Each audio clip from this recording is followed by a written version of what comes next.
Bonjour, désolé pour les petits soucis techniques d'aménagement. Est-ce que vous m'entendez bien au fond? C'est bon? Ok, parfait. Merci de vous joindre à cette présentation.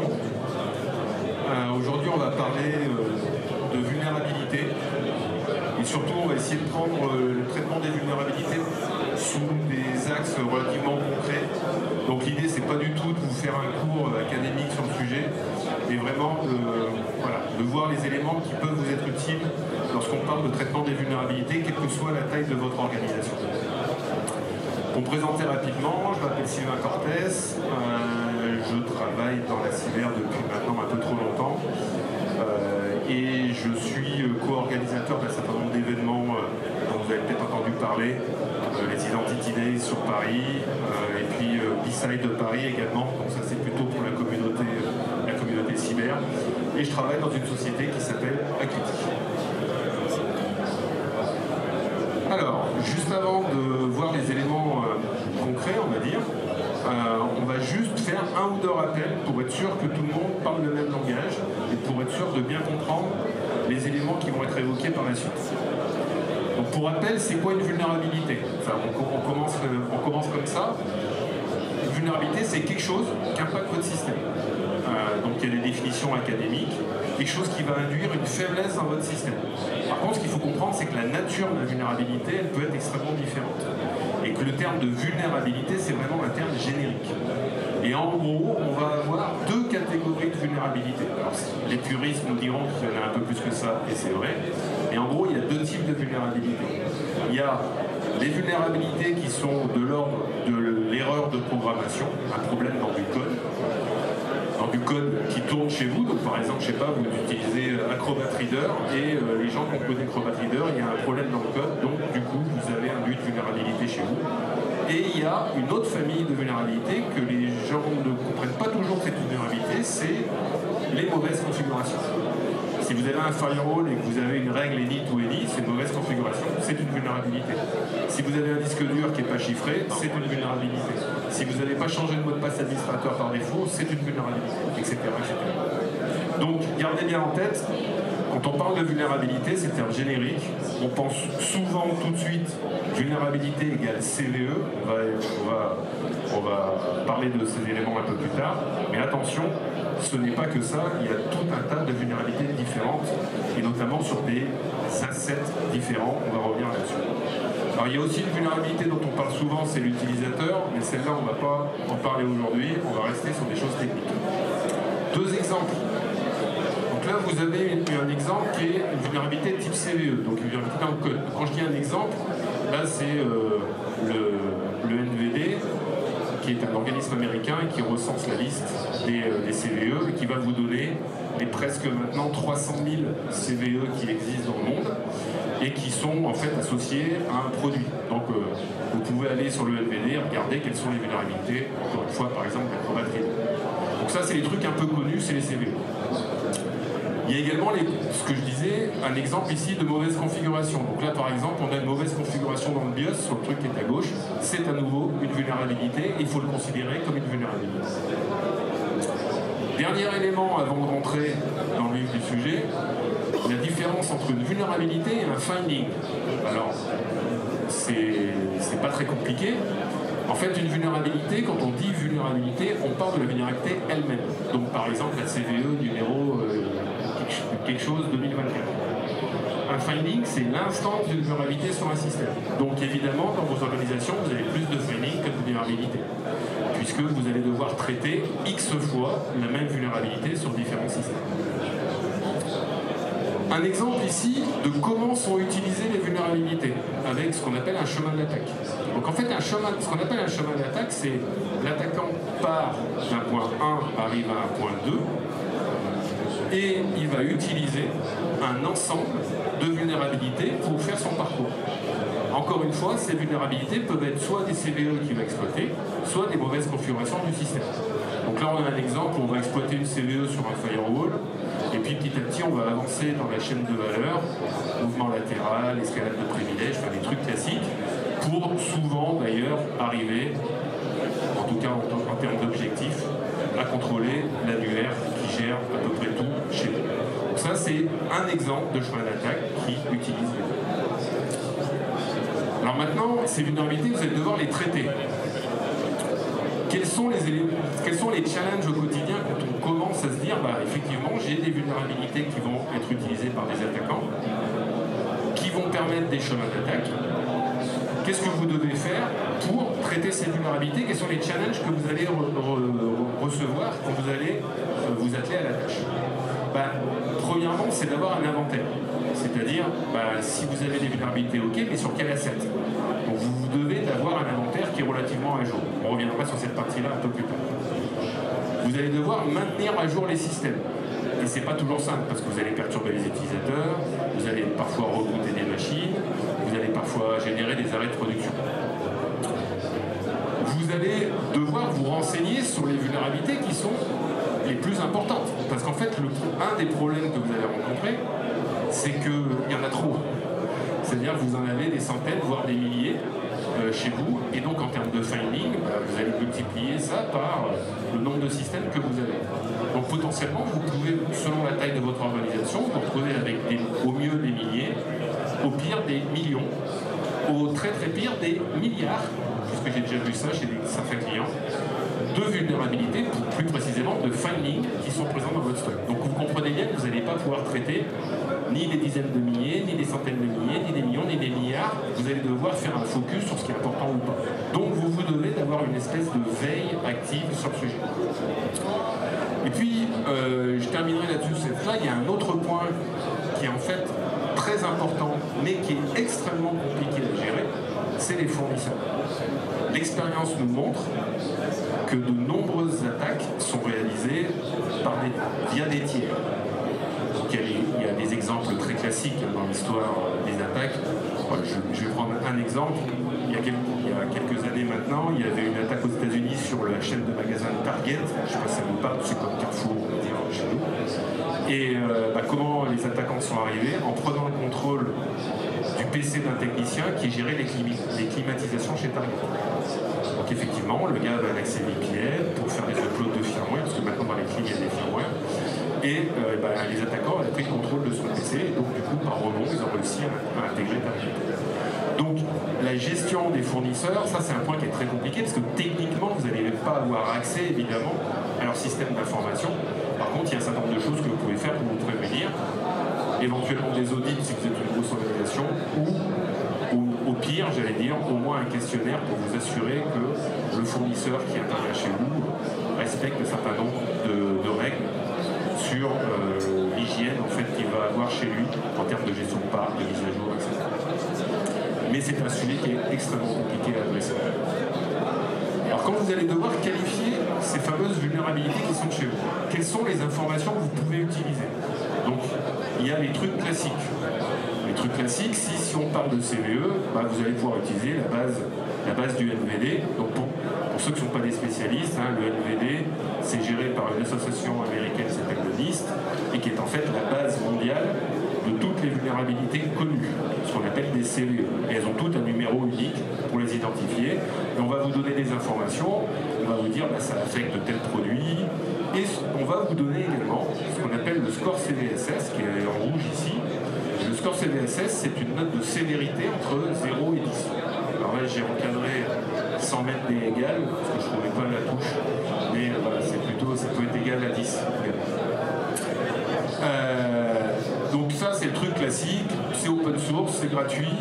Quand les scanners vous remontent un certain nombre d'informations, vous pouvez compléter ces informations avec notamment les informations du NVD.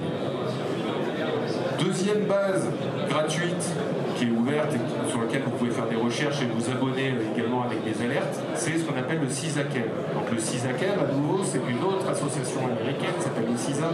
Quand je dis association, on est d'accord, aux États-Unis, l'association c'est subventionné en fait par l'État. Donc quand je dis ASOS, c'est pas l'association loi 1901 comme chez nous.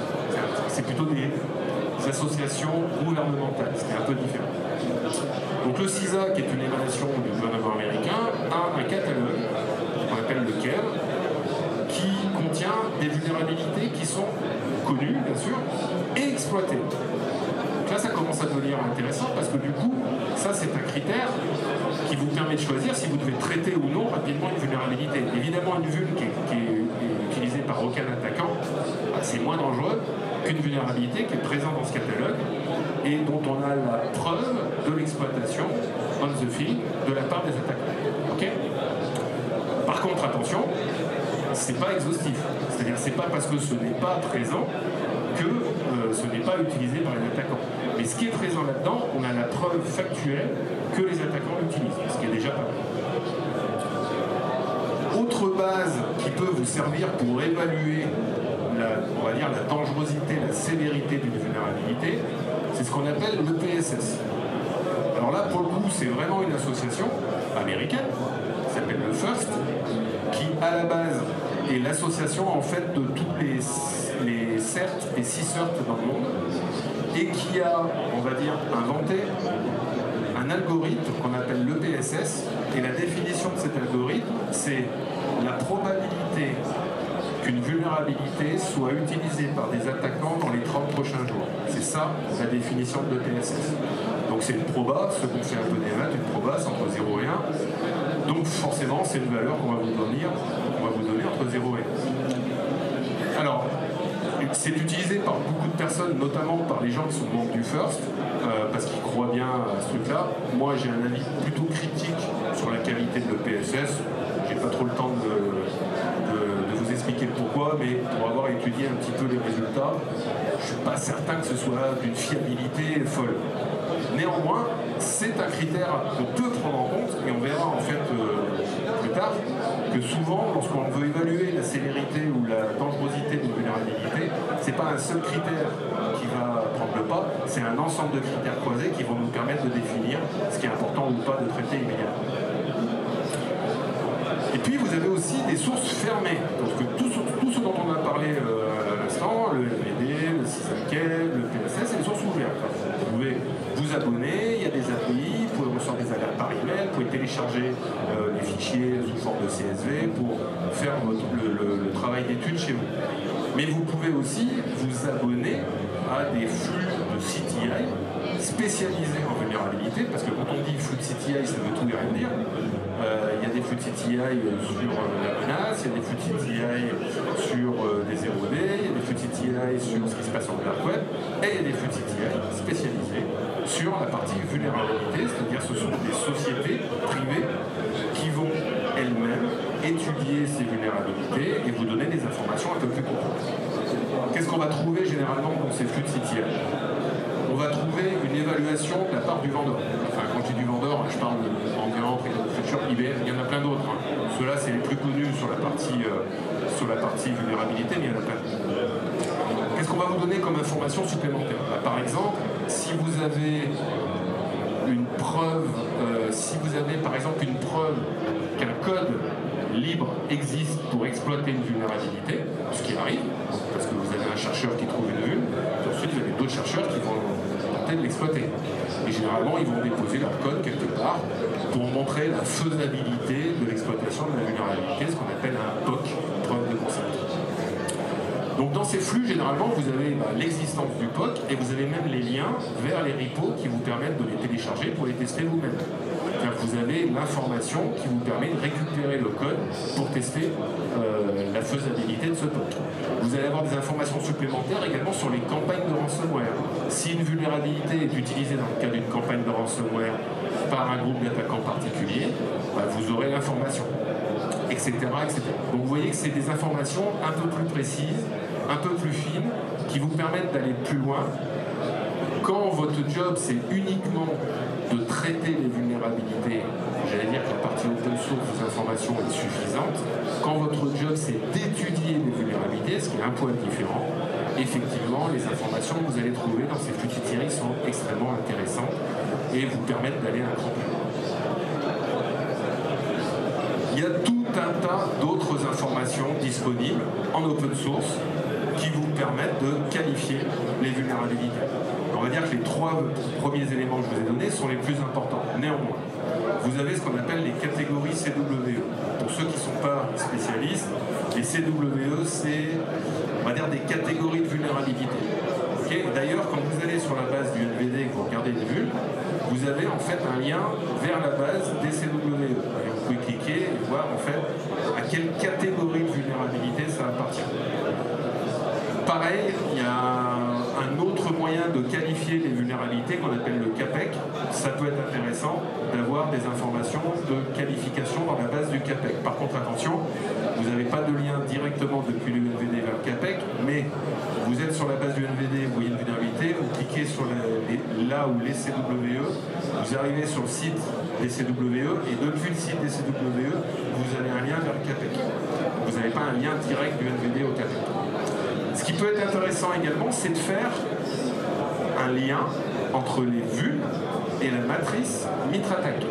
Donc, en fait, l'objectif, c'est de se dire, j'ai X vulnérabilités chez moi, mais qu'est-ce que ça représente, en fait, en termes de matrice d'attaque? Alors, pareil, pour ceux qui ne sont pas spécialistes, la matrice MitraTac, c'est une espèce de représentation de la chaîne d'attaque et des différentes étapes d'un attaquant. Donc, je sais pas, par exemple, tout ce qui est découverte, la primo-infection, l'escalade de privilèges. Donc, en fait, les attaquants, ils font des choses de manière relativement séquentielle et assez simpliste, en fait. Et du coup, l'idée, c'est de se dire, bah, là, j'ai une vulnérabilité, donc du coup, je suis sensible à l'escalade de privilèges sur Windows, par exemple.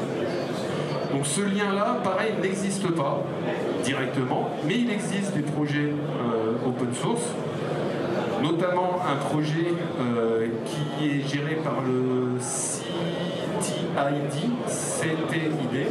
qui est en fait une sous-branche du MITRE et qui vous donne une espèce d'algorithme pour faire le lien entre une CVE et la matrice MitraTac. Donc, c'est utile si vous utilisez évidemment la représentation MitraTac chez vous. Si ce n'est pas le cas, ça n'a pas vraiment d'intérêt. Mais à nouveau, il y a des degrés différents d'études de ces fameuses vulnérabilités pour essayer à nouveau de cibler ce qui est important et ce que vous devez corriger en priorité. Parce que l'enjeu, c'est vraiment de cibler ce que vous devez corriger en priorité. Autre type d'informations qui vous seront très utiles et qui est largement négligé par la plupart des équipes qui gèrent les vulnérabilités. Les informations sur les assets. Pourquoi? Parce que, pour deux raisons. La première, c'est que si vous avez, par exemple, un asset, je ne sais pas, qui est exposé sur Internet, par exemple un site web ou un firewall, fatalement, cette information, comme quoi l'asset est exposé sur Internet, est un critère de priorisation. Parce que vous vous rendez bien compte qu'un attaquant, il a plus de chances d'attaquer quelque chose qui est exposé sur Internet que quelque chose qui est derrière 3 firewalls chez vous. De la même manière, un asset qui possède un EDR a plus de chances de détecter un attaquant qui exploitera une vulnérabilité qu'un asset qui a un simple antivirus. Donc, la qualification de l'asset qui porte la vulnérabilité est un critère dans vos choix de priorisation, et même un critère extrêmement important. Et c'est d'ailleurs ce qui vous permet de passer de l'étude de la sévérité à l'étude du risque. Je m'explique. Tous les éléments dont on a parlé au préalable, le NVD, le PSS, le CISAC, ne vous donnent pas un risque, vous donnent une note de sévérité. Severity en anglais. Ce qui est complètement différent d'un risque. En fait, le risque, c'est le croisement de 3 choses. Premièrement, la vulnérabilité elle-même, sa sévérité. Deuxièmement, la menace. Est-ce que les attaquants utilisent ou pas cette vulnérabilité? Troisièmement, l'asset qui porte cette vulnérabilité. Et quand vous concaténez ces 3 informations, vous passez d'un mode d'étude de sévérité à un mode risque. Et évidemment, quand vous avez un large parc de machines avec énormément de findings qui se baladent sur vos machines, si vous vous basez sur la sévérité, vous allez vous rendre compte qu'en fait environ 30% de votre stock est sévère. Bon, 30% de plusieurs millions ou de plusieurs centaines de milliers, ça fait encore beaucoup. Quand vous passez d'un mode sévérité à un mode risque, statistiquement, on est sur entre 1 et 3%. Ça, c'est relativement gérable. Okay, donc gardez bien en tête, les informations sur les assets sont primordiales pour évaluer le risque qui est lié à une vulnérabilité. Et c'est pas toujours simple. Pourquoi? Parce que on n'a pas forcément de CNDB à jour, on n'a pas forcément même de CNDB. Pas de panique. Pourquoi pas de panique? Parce que les scanners de vulnérabilité vont vous remonter en fait deux informations. Ils vont vous remonter les informations sur les findings, sur les instances de vulnérabilité, mais ils vont vous remonter aussi les informations sur les assets. Donc si vous n'avez pas de CNDB, c'est pas grave, vous allez pouvoir vous constituer un inventaire basé sur les scanners. On va revenir là-dessus un peu plus tard. Alors, maintenant, dans une organisation typique, alors évidemment, j'ai pris là, des poncifs, parce que chaque organisation est unique, mais il y a quand même des grandes catégories. Alors, premièrement, ce qu'il faut comprendre avant d'étudier les différents types d'organisations et ce que vous devez faire, il y a un élément qui est extrêmement important et parfois qui est un peu méconnu. C'est qu'en fait, des scanners de vulnérabilité, il en existe des tas. Pourquoi? Alors là, je ne parle pas de marque, je ne parle pas de vendeur. Alors les plus connus, on va faire simple, les plus connus dans le monde, les trois leaders dans le monde, il y en a trois, Tenable, Qualys, Rapid7. C'est les trois leaders du monde du scanner de vulnérabilité. Mais à côté de ça, il y a tout un tas d'autres fournisseurs qui vont faire du scan de vulnérabilité. Pourquoi? Parce que vous pouvez avoir des éléments spécifiques à scanner. Par exemple, si vous êtes dans le monde industriel, vous avez des machines OT, il y a des scanners spécialisés dans l'OT. Si vous avez des machines Docker, qu'elles soient dans le cloud ou pas, vous avez des scanners qui sont spécialisés pour voir les vulnérabilités liées à Docker. Si vous avez un usage, et j'imagine que c'est le cas, d'applications SaaS, vous avez des scanners qui vont regarder les mauvaises configurations de vos applications, parce que vous vous en doutez, mais je le dis quand même, toutes les attaques qu'on voit côté cloud, il n'y a pas de CVE dans le cloud, ou quasiment pas. C'est uniquement lié à des mauvaises configurations, c'est tout. Donc si un attaquant arrive à un moment donné à atterrir sur telle ou telle machine virtuelle, sur AWS, Azure ou autre chose, ou GCP, c'est parce qu'à un moment donné, il y a eu une mauvaise configuration. Donc il y a des scanners spécialisés là-dedans, qui vont scanner les configs. Vous avez des scanners qui sont spécialisés dans le code, pas dans le runtime, pas dans le code qui tourne, dans le code. Donc vous avez un dépôt, je ne sais pas, sur GitHub, GitLab ou autre chose, vous allez pouvoir regarder le code pour voir si quand vous allez le compiler, ça ne va pas créer en fait une vulnérabilité au niveau de votre application. Vous avez des scanners spécialisés sur la surface d'attaque externe, ce qu'on appelle l'EASM, External Attack Surface Management, qui vont uniquement regarder vos DNS, vos sites web, vos firewalls, la patte externe, etc., etc. Donc ce que je veux dire par là, c'est que quand on dit scanner de vulnérabilité, on pense tout de suite, évidemment, aux machines, aux firewalls, aux IP, mais en fait, des natures de scanners, il y en a autant que des natures d'assets dans votre organisation. Et ça, c'est une vraie difficulté, notamment pour les PME et les PMI, évidemment. Donc quand on est dans le monde de PME-PMI, qu'est-ce qu'on va trouver comme caractéristique classique? Alors, on a un nombre restreint de choses à scanner. Alors évidemment, vous allez me dire, ouais, mais moi, dans ma PME, oui, non, mais bien sûr, mais si on compare une PME à L'Oréal, vous aurez quand même moins de trucs à scanner. De la même manière, vous n'avez pas trop de systèmes hétérogènes. Quand je dis, alors bien sûr, à nouveau, on va me dire, ouais, mais moi, j'ai la comptable et le patron qui a un Mac. Ok. Mais il y en a 2-3. Ça va. On n'est pas sur de l'HPUX version 11.1 ou de l'OpenVMS. On est juste sur un Mac. Pas de souci. Par contre, ce qui est vrai, c'est qu'il y a souvent peu de compétences internes. Alors quand je dis peu de compétences internes, ça ne veut pas dire dans les PME on est moins bon dans les grands groupes, c'est juste par le nombre en fait. Là c'est pas j'exprime pas la qualité, j'exprime le nombre de personnes qui vont être en capacité de gérer en fait l'informatique au quotidien. Généralement il y a moins de personnes pour gérer le parc informatique. Donc moi mon conseil, si vous êtes dans ce monde-là, c'est d'essayer de rester simple sur le choix de vos fournisseurs de scan. Alors je répète, évidemment, il y a des trucs hyper spécialisés dans plein de domaines, les Docker, le ASM, etc. Mais les grands noms, donc les Tenable, les Rapid7, les Qualys, ils fournissent tous une suite.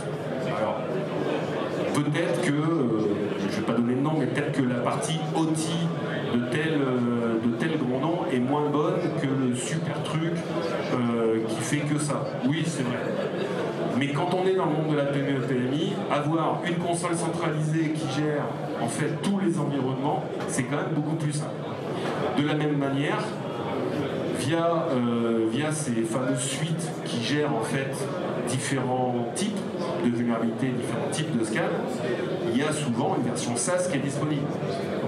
Donc, mon PME, c'est quand même plus simple. Si vous avez une console SaaS, c'est que vous n'avez pas une machine à gérer avec tout ce que ça, toutes les dépendances que ça va donner derrière.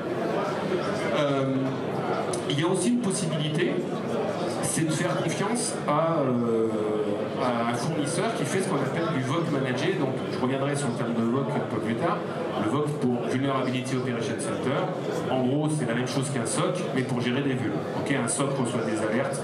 Un VOC gère en fait les vulnérabilités.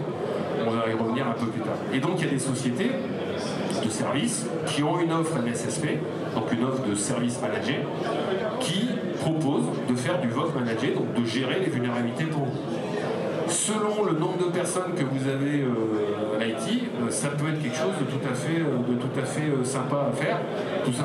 Il faut aussi comprendre que gérer des vulnérabilités, autant je suis le premier à dire que c'est important, et je suis aussi le premier à dire que c'est pas super sexy. C'est-à-dire que c'est pas la tâche qu'on a envie de faire pour faire rêver les chaumières. Et d'ailleurs, souvent, quand je discute de vulnérabilité, les gens me disaient, au fait, l'IA, attends, j'ai voilà. Pas tout basique.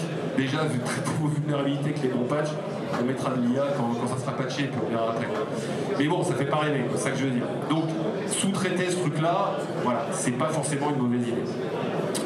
Un point, alors là, pareil, je sais que je me fais toujours des amis lorsque je fais une présentation, je suis connu pour ça. Les pentests. Je ne suis pas en train de dire que les pentests c'est inutile. Je dis juste que dans le monde de la PME-PMI, c'est pas le truc le plus important à faire. Pourquoi? Un pentest, c'est une preuve de concept qu'on peut exploiter une vulnérabilité. C'est ça l'objectif d'un pentest. C'est plus précisément la démonstration d'un chemin d'attaque. Mais c'est quelque chose, c'est un parmi 1000. Donc oui, c'est intéressant de prouver, de voir qu'il y a une chaîne d'attaque qui permet d'accéder à quelque chose, mais dans le monde de la PME-PMI, c'est pas le truc principal. Sauf si, bien sûr, vous dépendez quasiment uniquement d'un truc très précis, exemple un site web. Imaginons que votre business, c'est, je sais pas, de vendre des chaussures sur Internet, même en tant que PME-PMI, votre site web, s'il tombe, il n'y a plus rien. Donc là, par contre, faire des pentests d'un asset extrêmement important pour votre business, voire 90% de votre business, là, ça a un sens. Mais sinon, faire des pentests un peu à l'aveugle dans le monde de la PME-PMI, à mon humble avis, ça ne sert strictement à rien.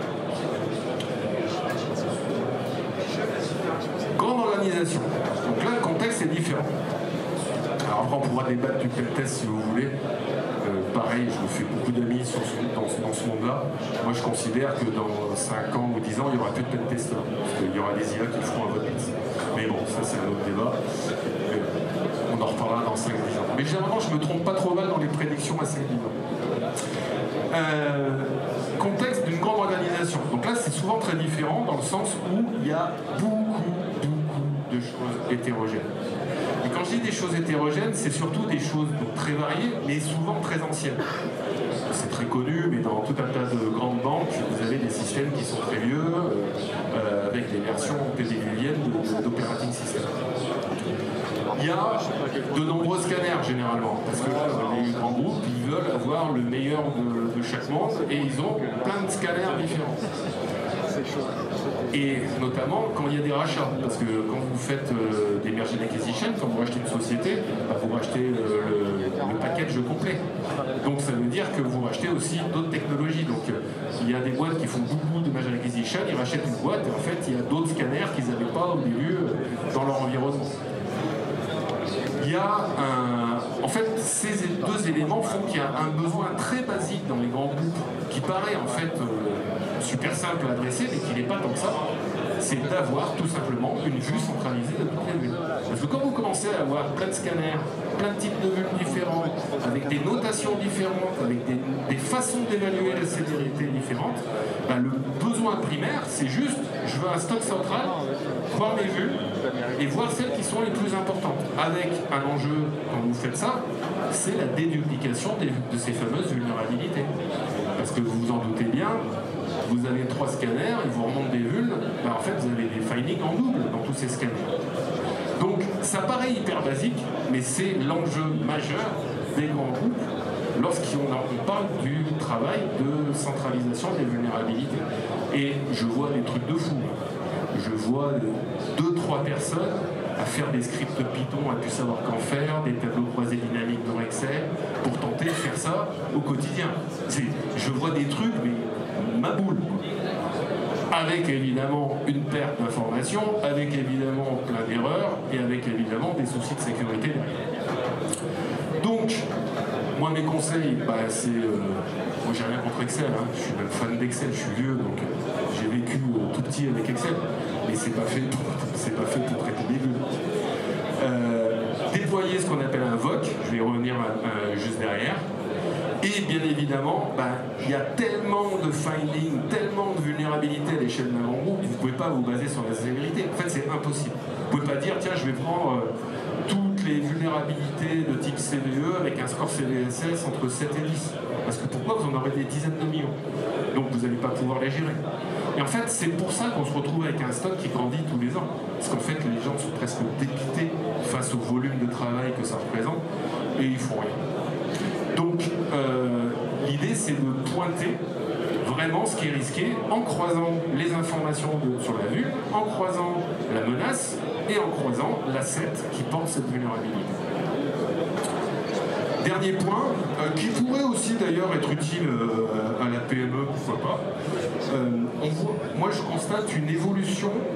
Alors, il y a évidemment les scanners de vulnes classiques, mais de plus en plus d'EDR fournissent un module de Vulnerability Management. Alors, c'est souvent une option payante, mais c'est souvent moins cher en fait que de scanner via Qualys, Tenable, Rapid7. Et je vois de plus en plus d'entreprises qui, pour la partie desktop en tout cas, utilisent en fait leur EDR pour remonter les vulnérabilités. Et c'est assez efficace, et notamment sur un plan technique. Pourquoi? Parce que si vous avez un EDR, vous avez un agent. Donc si vous avez un agent, il a accès à plein d'informations qu'il n'y a pas un scan non authentifié sur le réseau par exemple.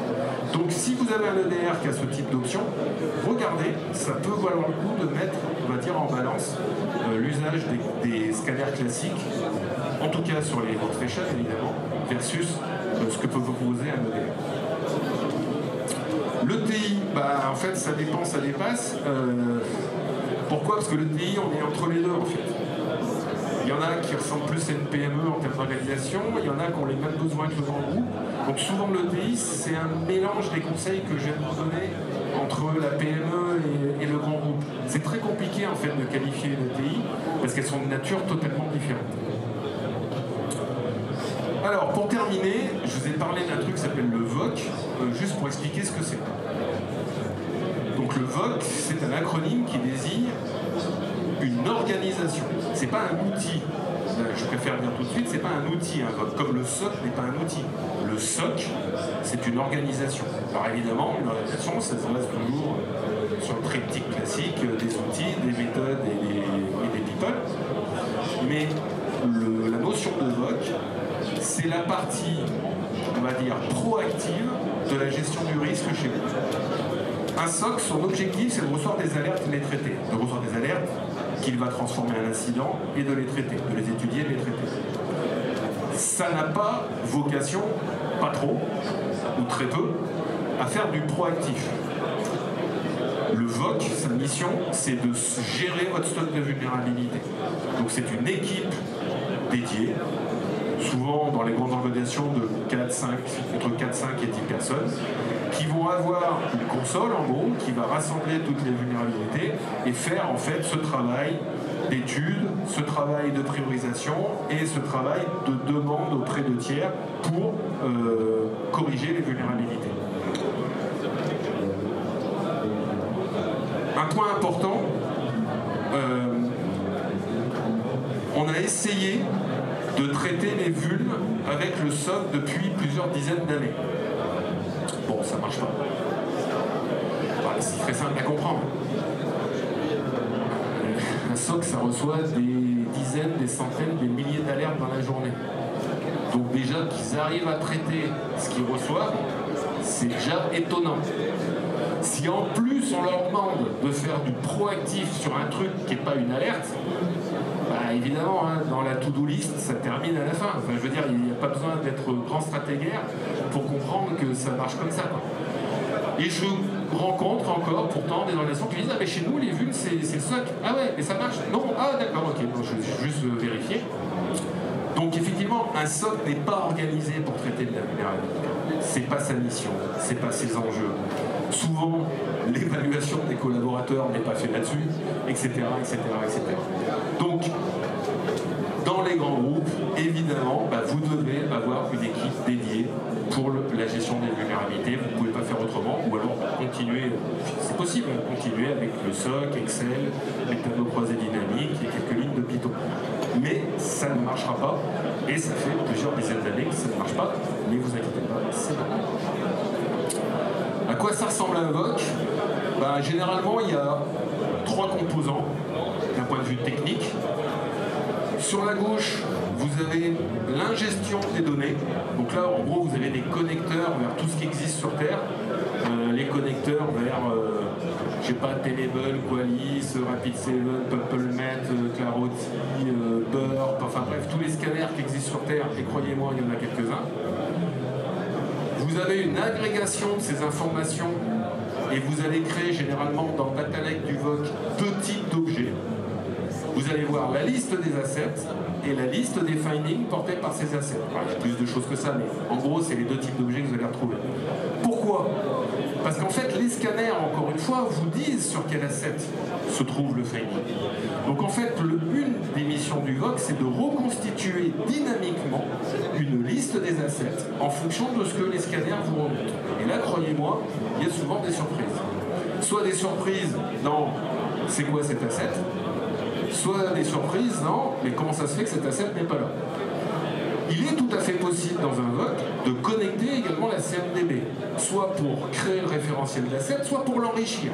Donc la mécanique, c'est j'ai, je sais pas, Tenable qui m'envoie un scan, je crée la liste des assets au niveau du VOC, et puis dans ma CMDB, j'ai une info du type asset owner, par exemple. Je sais qui gère cet asset.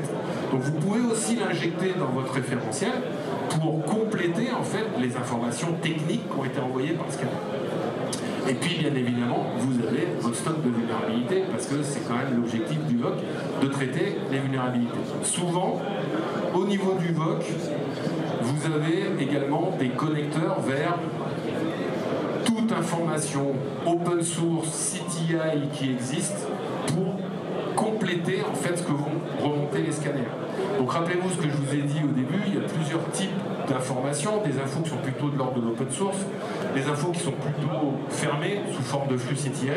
Ben, généralement, vous pouvez connecter dans votre VOC toutes ces informations pour représenter en un seul point en fait votre vulnérabilité complétée et enrichie de toutes ces sources.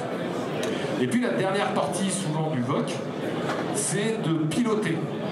Donc une fois qu'on a son stock, une fois qu'il est dédupliqué, une fois qu'il est normalisé et qu'on a établi les règles qui définissent ce qui est prioritaire ou pas, ben, il va falloir traiter, c'est un peu ça l'objectif. Donc là, très souvent, les VOC sont connectés, notamment à l'ITSM, donc le système de ticketing de l'organisation, pour ouvrir des tickets en automatique sur des règles données. Par exemple, si jamais j'ai une CVE qui a un score de 8 et que c'est exploité par des attaquants et que c'est porté par un asset qui est connecté directement à Internet, alors j'ouvre un ticket automatiquement à l'asset owner qui est rattaché dans mon référentiel. Vous voyez ce type de mécanique pour automatiser en fait un maximum de traitement et pas avoir à faire des choses manuelles. Donc c'est ça le principe du VOC je vais passer pour vous montrer quelques illustrations de techniquement à quoi ça ressemble dans les solutions. Là, vous allez déjà connecter vos données, donc vous allez choisir en fait quelles sont vos sources de données, Qualys, Tenable, Rapid7, je ne sais pas quel exemple j'ai là, Burp, Palo Alto, Clarity, etc. Donc vous allez choisir les différentes sources. C'est juste un exemple, hein. Généralement vous avez des dizaines, voire des centaines de connecteurs disponibles dans les solutions. Vous allez vous retrouver avec un stock d'assets. Donc là, vous avez la liste des assets. Vous voyez ici que les assets sont dédupliqués automatiquement, généralement. Très important parce que bien sûr, on veut dédupliquer les vulnérabilités, mais on veut aussi dédupliquer les assets. Si un asset est vu par plusieurs sources, par exemple, vous pouvez avoir un asset qui est scanné sur l'IP, qui est scanné parce qu'il porte un site web, et qui est scanné parce que votre site web il tourne dans Docker. Donc là, vous avez 3 scanners différents. Donc évidemment, il faut que dans la plateforme, vous n'ayez qu'un asset, et vous n'en ayez pas 14 qui arrivent. Sinon, ça va être compliqué à gérer. Donc il y a toujours cette notion de déduplication qu'on va retrouver au niveau des assets. Et puis, souvent, les VOC vont vous proposer en fait une fiche asset qui va vous dire, ben, voilà les informations que j'ai reçues depuis quelle source. Donc ça permet un peu de faire du contrôle d'intégrité, en fait, de vérifier les informations qui ont été vues dans la CNDB, les informations qui ont été vues de tel ou tel scanner, et de voir, en fait, de reconstituer une espèce de CNDB cyber pour l'équipe sécurité, qu'elle puisse avoir un référentiel complet des assets, enrichi de toutes les sources de données qu'on peut avoir. Cette notion de déduplication, on va aussi le trouver au niveau des findings. Donc là, on a maintenant une liste de findings. Et on peut avoir un finding qui est vu par une seule source. Ici, ça doit être du CyberWatch. Et puis là, j'ai un finding qui est vu par un pentest. Là, c'est un pentest, là, pour mon exemple. Et par Burp. Donc là, du coup, pareil, au niveau du finding, vous allez dédupliquer les informations. Donc ça, c'est la plateforme VOC qui le fait pour vous, évidemment.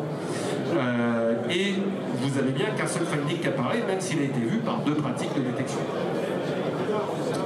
Et puis le dernier élément, c'est qu'une fois que vous avez ce stock d'assets, de finding, etc., vous allez connecter avec mes petits engrenages, alors par API, par connecteur, après ça dépend un peu des plateformes, toute la tringlerie d'automatisation. L'ouverture de tickets dans l'ITSM, la connexion au SOC, par exemple, on a des scénarios, alors je ne vais pas rentrer trop dans les détails, ce qu'on appelle VOC to SOC, qui permettent en fait d'ouvrir un incident si jamais j'ai un type de vulnérabilité extrêmement différent, parce que là du coup, là moi je suis plus dans le préventif, il faut que je traite ça comme un incident. Par exemple, je sais pas, un Log4j, si vous avez un Log4j qui apparaît, ou un truc sur SXI comme il y a quelques mois, ou un truc sur Fortinet comme il y a quelques semaines, en fait il faut le traiter dans l'heure en fait qui vient. Donc là c'est plus le VOC potentiellement qui le gère, là c'est le SOC. Mais là ça a un sens que le SOC gère ça, parce que c'est plus juste une vue, c'est un incident de sécurité. Pour terminer, très souvent, vous avez besoin d'écrire une matrice de priorisation. Je m'explique. On a dit qu'on avait des milliers, des millions, voire des milliards de findings, et qu'il fallait bien trouver un moyen, des critères, pour dire ce qu'on veut corriger en premier ou pas. Donc là, il existe plusieurs méthodologies. Souvent, les grandes organisations ont écrit quelque chose. C'est souvent sous forme de tableau, d'ailleurs, c'est marrant, c'est toujours un tableau. Une abscisse, une ordonnée, des couleurs différentes dans les cases qui se croisent, pour définir en fait ce qu'on doit corriger en premier. Il existe une méthodologie qui a été écrite par le CISA, donc qui est l'équivalent de l'ANSSI aux États-Unis, et qui s'appelle SSVC. Alors je ne me rappelle plus ce que veut dire l'acronyme, mais peu importe. Et en fait, ce qui est intéressant, c'est le principe. Et le principe, c'est de créer des arbres de décision. Les attributs et les valeurs qui sont là sont juste à titre d'exemple. Mais on pourrait se dire, tiens, dans mon arbre de décision, je regarde le finding, je regarde d'abord s'il est porté par un asset qui est connecté à Internet ou pas, je regarde si ça fait partie du catalogue CISAKEV, donc preuve d'exploitation de cette vulnérabilité, et puis je regarde si la probabilité EPSS est, disons, entre 0,9 et 1. Donc, dans ce cas-là, je dois corriger d'ici 48 heures cette vulnérabilité. Et puis vous avez les différentes branches de cette arbre. Encore une fois, les attributs et les valeurs qui sont ici sont à titre d'information. Ce qui est important, c'est le principe. Mais surtout, ce qui est intéressant dans la méthode, c'est qu'on arrive du coup à faire le lien entre son stock de vulnérabilité et quand on doit le corriger. Et pour vous donner un ordre d'idée, immediate, c'est, parce que ça c'est les termes du SSVC et du CISA, mais immediate, c'est en gros ce que je dois corriger à 48 heures. Out of cycle, c'est ce que je dois corriger d'ici 3 à 4 semaines. Schedule, c'est ce qui peut attendre la prochaine période de rémédiation programmée. Donc souvent dans les entreprises, vous avez tous les 6 mois, 24 à 48 heures qui sont consacrées en fait au patching. La production sait que vous avez le droit de rebooter les systèmes, etc. Donc c'est programmé à l'avance, c'est souvent 1 à 2 fois dans l'année, ça dépend des organisations. Bah, du coup, on considère que ce truc-là, ça peut attendre la prochaine période de rémédiation. Mais on veut quand même le corriger lorsque l'on va faire ce patching programmé. Et puis le defer, c'est ce qu'on oublie en fait, ce qui n'a pas besoin d'être traité. Et c'est souvent la plus grande famille. Hein. C'est-à-dire que le defer, généralement, contient environ 70% des vulnérabilités. Mais c'est pas grave, une vulnérabilité qui n'est pas grave, qui n'est pas sévère, sur un asset avec un EDR, derrière 8 firewall et qui est utilisé par personne, c'est pas grave. Ok ? Ce qui est intéressant également, c'est que souvent dans les plateformes de vote, vous pouvez créer des requêtes qui représentent ces armes. Du coup, tout se fait tout seul. Une fois que vous avez défini vos requêtes, imaginons que vous ayez un truc dans Defer, et puis d'un coup, la vulnérabilité, elle est utilisée par un attaquant, et d'un coup, la vulnérabilité, elle est maintenant sur un asset et connectée à Internet. En fait, automatiquement, les requêtes vont sortir le finding de Defer pour le mettre, par exemple, dans un out of second. Donc, c'est pour ça que la méthodo, là, est intéressante. C'est, premièrement, j'écris mon arme. Deuxièmement, je le traduis sous forme de requête dans mon VOC. Et en fait, j'ai terminé le boulot, pour faire ça. Parce qu'une fois que j'ai fait ça, les choses vont se ranger automatiquement en fonction de ce qui arrive des scanners. Et puis si la situation elle change, ça va changer d'un bloc à un autre. Pour terminer, 3 takeaways, comme on dit. Alors premièrement, je pense que c'est évident, mais on va quand même le rappeler. Premièrement, le traitement des vulnes, certes, ça ne fait pas rêver. C'est tout à fait, comment dirais-je, quelque chose qui n'est pas excitant à faire. Néanmoins, c'est un pilier fondamental de votre sécurité. Fondamental. Tout simplement parce qu'un attaquant ne fait qu'utiliser des vulnérabilités. Point barre. Donc si vous ne traitez pas les vulnérabilités, vous pouvez avoir tous les EDR de la planète, ça ne changera rien. Les vulnérabilités, c'est un élément critique. Leur traitement. Deuxièmement, si vous êtes une petite organisation, mon conseil, essayez de prendre un seul fournisseur en termes, si c'est possible, en termes de scanner et de ne pas multiplier les pratiques de scanner. Si vous êtes une grande organisation, prenez votre fichier Excel, vous lui mettez un coup de latte, vous l'envoyez à l'extérieur de la pièce et vous commencez à faire des pratiques un peu plus sérieuses de centralisation, de déduplication et de normalisation, notamment dans le cadre d'un VOC. Et puis, si vous n'avez pas de matrice de prio, si vous n'avez pas encore écrit quelque chose, regardez sur le site du CISA, vous tapez CISA, CISA, SSVC, vous allez trouver en fait la méthode qui est expliquée. Si vous n'avez rien, utilisez ce truc-là, vous verrez, c'est très simple, et vous pouvez utiliser vos propres critères, parce que parfois vos critères et vos valeurs d'attributs dans votre arbre de décision dépendent aussi de votre activité, de la façon dont vous gérez les bulles, etc., etc. Donc, si vous n'avez rien, inspirez-vous de cette méthode, elle est extrêmement efficace, elle est utilisée à la fois dans des petites boîtes, dans des moyennes et dans des très grosses, et ça marche parfaitement, je vous le garantis. Il ne me reste plus qu'à vous remercier. Pour info, pour ceux qui sont plutôt côté identité, qui sont intéressés à la sécurité des identités, la prochaine édition des identités, ça sera le 21 octobre 2025. On vous accueillera avec plaisir. Et puis si vous avez des appétences sur tout ce qui est sécurité des identités ou traitement des vulnérabilités, n'hésitez pas à me connecter sur LinkedIn, je publie très largement sur ces sujets. Merci beaucoup et bonne fin de semaine.